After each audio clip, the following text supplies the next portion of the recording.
The 7 levels of zombie movies. They shamble, they bite. They've terrified audiences for 56 years. But here's what nobody tells you. 95% of zombie movies are garbage, unwatchable disasters that make you question why anyone greenlit them. The remaining 5%? Those are the films that redefined horror, shattered box office records, and proved the undead could make you cry harder than any drama. From Boll's video game footage disasters to George Romero's genre-defining masterpieces, zombie cinema exists on a spectrum so vast that masterworks and abominations share the same category. One end gave us Train to Busan, which earned $98.5 million and broke 11 million admissions in South Korea alone. The other end gave us House of the Dead, a film so catastrophically terrible that even the director's mother probably walked out. By level 7, as we're not discussing zombie flicks anymore, we're examining cultural milestones that influenced every horror film made after them, films so perfectly executed that film schools still dissect their techniques decades later. Ready to see where your favorites rank? Let's start in the graveyard, where bad movies go to die. Level 1. Brain dead, unwatchable garbage. These aren't just bad movies, they're crimes against cinema that make you question humanity's collective judgment. Every frame feels like punishment. The acting is worse than high school theater. The directing looks like someone discovered cameras existed yesterday and decided filmmaking couldn't be that hard. House of the Dead, 2003, sits atop this trash heap as the definitive worst zombie movie ever created. Directed by Boll, a name that should trigger PTSD in anyone who loves film, this video game adaptation earned a catastrophic 4% on Rotten Tomatoes. But the score doesn't capture the true horror. During action sequences, Boll literally cuts to footage from the House of the Dead arcade game. Not as stylistic choice, because he ran out of ideas and happened to own the game's license. Critics called it so willfully opposed to cinematic grammar that I can't decide if Boll is a genius or just evil. The plot? College kids attend a rave on a zombie-infested island. That's it. The rave of the century looks like a Walmart parking lot on Saturday night. Character development is non-existent. One reviewer noted, "The zombies were smarter than the rave kids." The extended slow-motion bullet time sequence makes The Matrix look subtle by comparison. Day of the Dead, Bloodline, 2018, and Zombie Nation, 2004, join this catastrophe tier. These films exist as cautionary tales. Warnings showing filmmakers exactly what not to do. They're consistently terrible in ways that almost seem intentional. The acting feels like first read-throughs that somehow made Final Cut. The editing gives you headaches. The special effects look cheaper than YouTube tutorials. Level 1 movies aren't so bad they're good. They're just bad, unwatchable, soul-crushing bad. Even zombies would shamble out of these screenings demanding refunds. Level 2. Dumb films, big budgets, zero brains. Level 2 is worse than Level 1 because these movies had resources. They secured recognizable actors, massive budgets, studio backing, and still delivered aggressively mediocre garbage. There's no excuse. They should have known better. Resident Evil, the final chapter, 2016, exemplifies this tier's failure. With a $40 million budget and franchise recognition, it delivered editing so chaotic that critics literally couldn't tell what was happening. The average shot length is under 2 seconds. I'm not exaggerating. One reviewer counted. Characters die, and you don't even know who until 10 minutes later when you realize they're missing. The rest is Mila Jovovich doing backflips in slow motion while plot happens off-screen. It earned $312 million worldwide, proving financial success doesn't equal quality.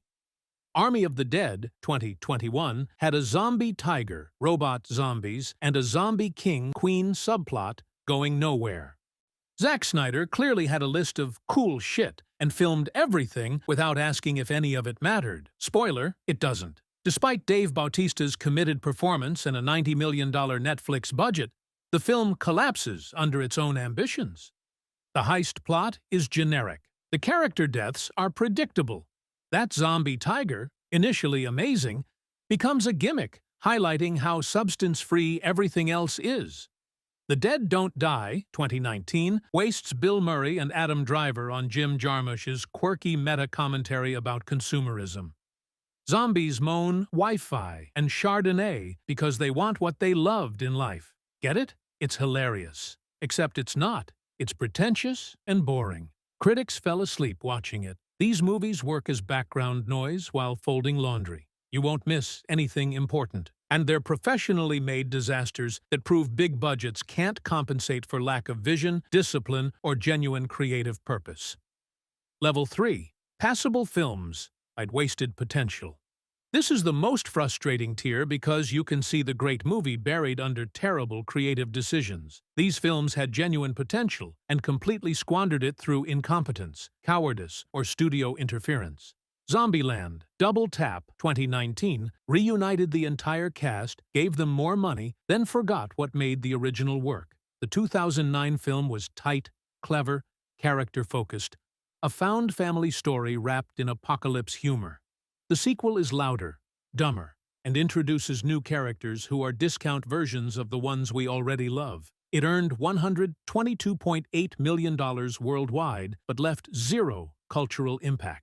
Within weeks, and people forgot it existed. It's the definition of, well, that happened. 28 weeks later, 2007, opens with one of zombie cinema's most devastating sequences, Robert Carlyle abandoning his infected wife while she screams for help. Then the film becomes a parade of catastrophically stupid decisions because the plot demands them. An infected man gets access to his children in a secure quarantine zone. Nobody locks doors properly. The U.S. military's brilliant plan? Firebomb all of London. It's competent and disappointing simultaneously. Critics noted the intensity and gore, but couldn't ignore the plotting failures. Resident Evil, 2002, launched a billion-dollar franchise while completely forgetting Resident Evil is a horror game. The laser hallway scene is spectacular. Our everything else is Jovovich doing Matrix moves while zombies stand around waiting to get kicked. As generic action? Fine. As Resident Evil adaptation, it's fan fiction with a $100 million budget. Level 3 films tried to be good. They just failed due to sequel syndrome, studio meddling, or creative cowardice. The bones of greatness exist. You can see them. But execution murdered their potential. Level 4. Good films, style, personality, ideas.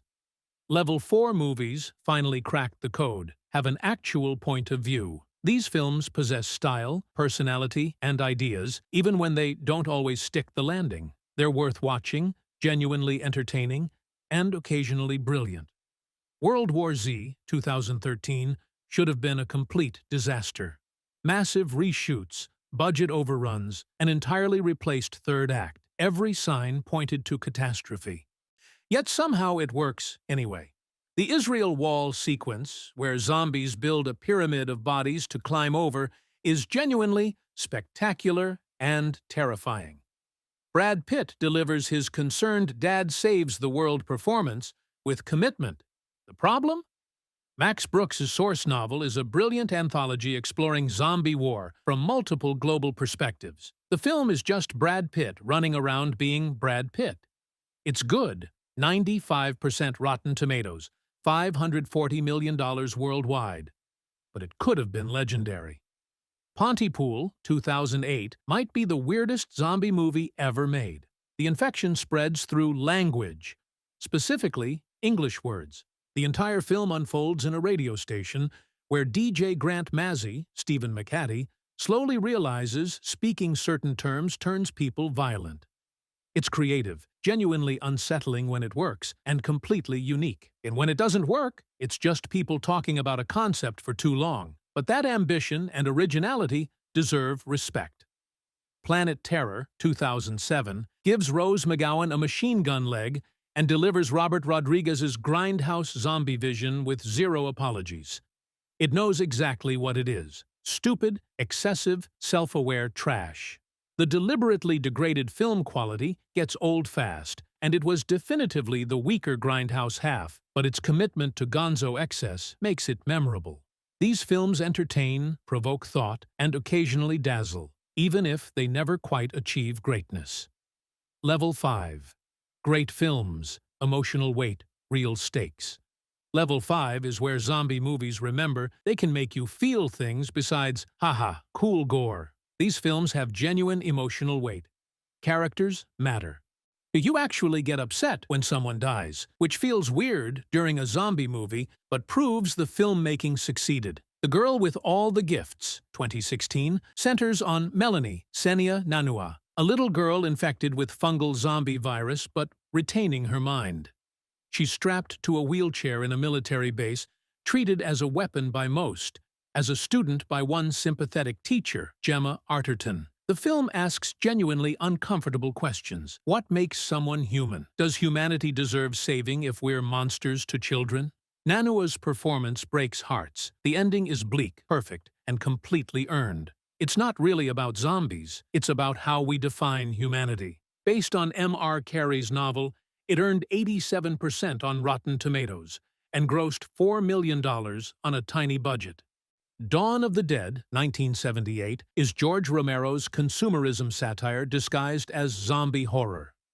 Survivors hole up in a shopping mall, initially finding paradise in unlimited consumer goods before realizing the emptiness. Romero shoots zombies shuffling through the mall with grotesque irony.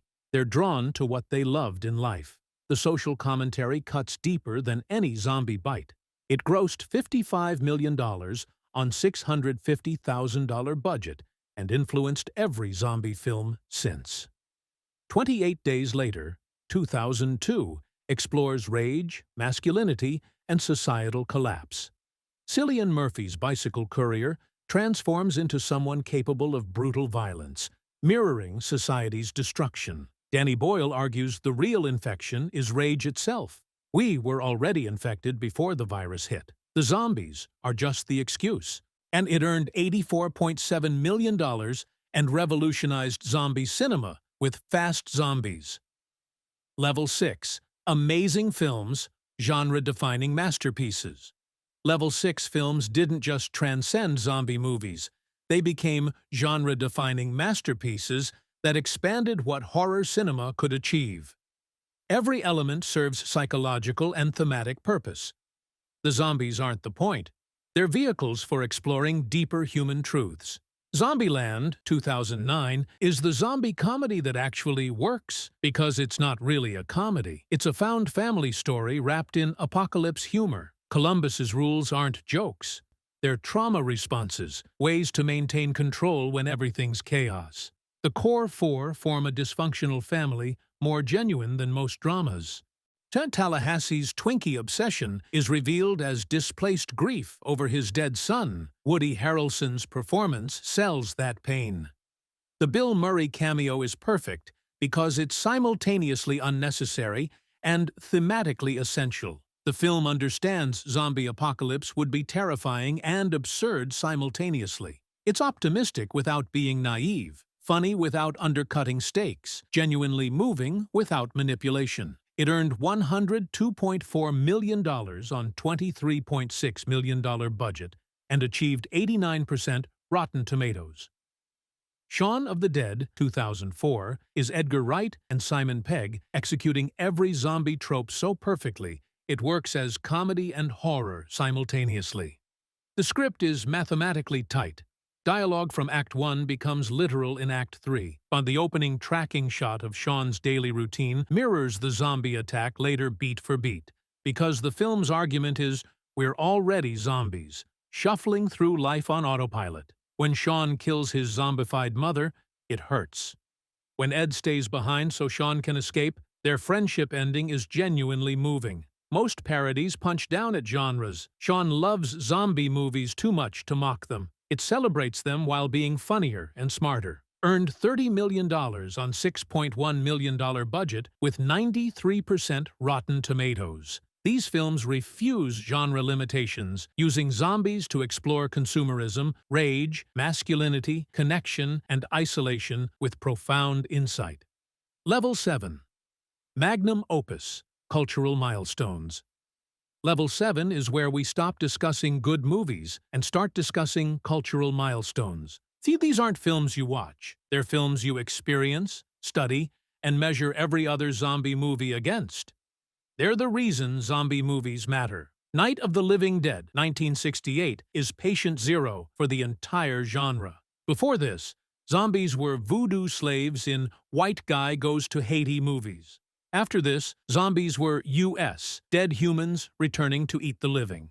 George Romero shot it in Pittsburgh on a budget that couldn't afford color film with local theater actors. It looks like a documentary from hell. The farmhouse siege creates primal terror because Romero never explains why it's happening. No government conspiracy, no virus origin, no cure, just the dead returning, and you deal with it.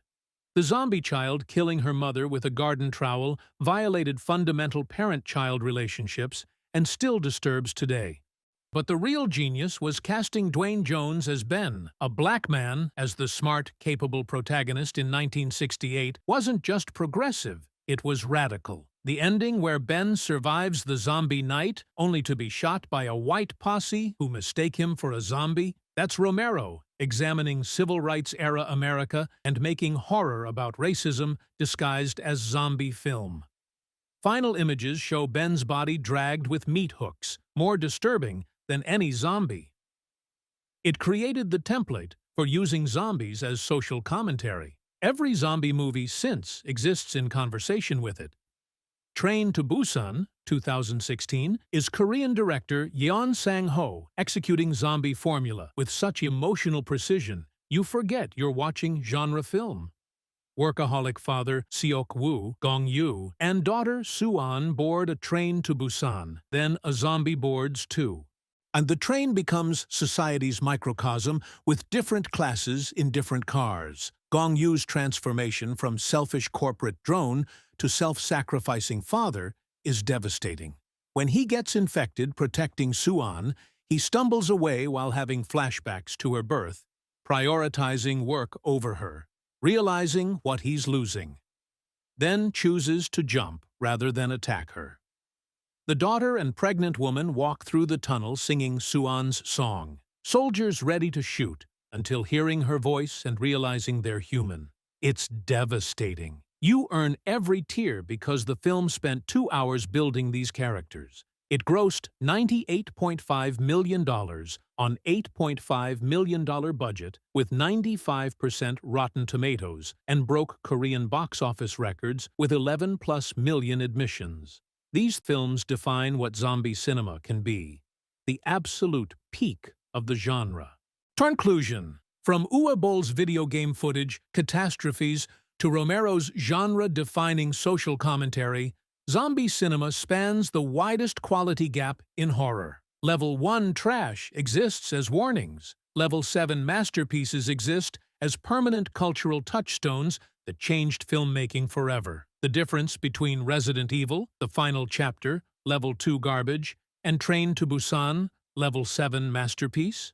One respects its audience, characters, and craft. The other treats viewers like zombies, mindless consumers who'll watch anything with enough explosions. Great zombie movies aren't about the undead. They're about us, our fears, our humanity, our capacity for selfishness and sacrifice. The zombies are just mirrors reflecting what we don't want to see. Where do your favorites rank? More importantly, can you handle the truth that 95% of zombie movies deserve to stay buried?